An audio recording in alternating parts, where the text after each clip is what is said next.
రాష్ట్రంలో కూటమి ప్రభుత్వం అధికారంలోకి వచ్చిన తర్వాత శాంతి భద్రతలు పూర్తిగా క్షీణించాయనడానికి కుప్పంలో మహిళను చెట్టుకు కట్టేసి కొట్టడమే నిదర్శనంగా మనం భావించాల్సి వస్తుంది.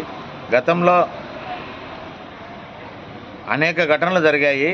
ముఖ్యంగా ఈ తిరుపతి, చిత్తూరు జిల్లాల్లో ఈ ఘటనలు మరింత పెరిగినాయి. వెంగళరావు అనే ఒక వ్యక్తి పేరుతో ఉన్న కాలనీని మంగళగిరి దగ్గర చిత్తూరు తిరుపతి జిల్లాలో పూర్తిగా రాత్రిపూట 2 ఎకరాల స్థలాన్ని మొత్తం ఇండ్లన్నింటినీ ధ్వంసం చేసి దాని మీద ప్రభుత్వం స్పందించిన దాఖలాలు లేవు.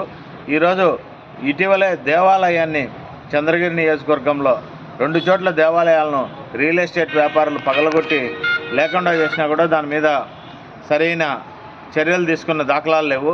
అంటే ఈ పరిస్థితులు ఇవన్నీ చూసిన తర్వాతనే ప్రభుత్వం ఏమీ చెయ్యదు అన్న ఒక ధీమాతోనే తెలుగుదేశం కార్యకర్తలు ఈ విధంగా వ్యవహరించారన్న అభిప్రాయం ప్రజల్లో కలుగుతోంది.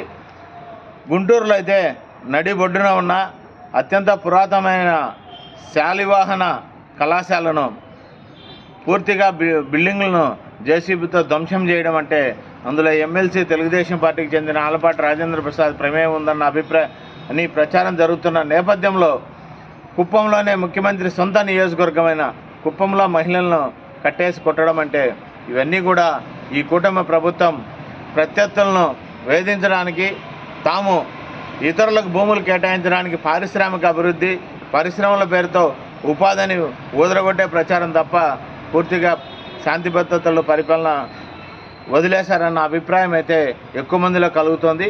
ఇది భవిష్యత్తులో ఈ పార్టీ మనుగడకు దారితీసే అవకాశం ఉంది. ప్రభుత్వం ఈ తప్పుల నుంచి సరిదిద్దుకోవాల్సిన అవసరం ఉంది.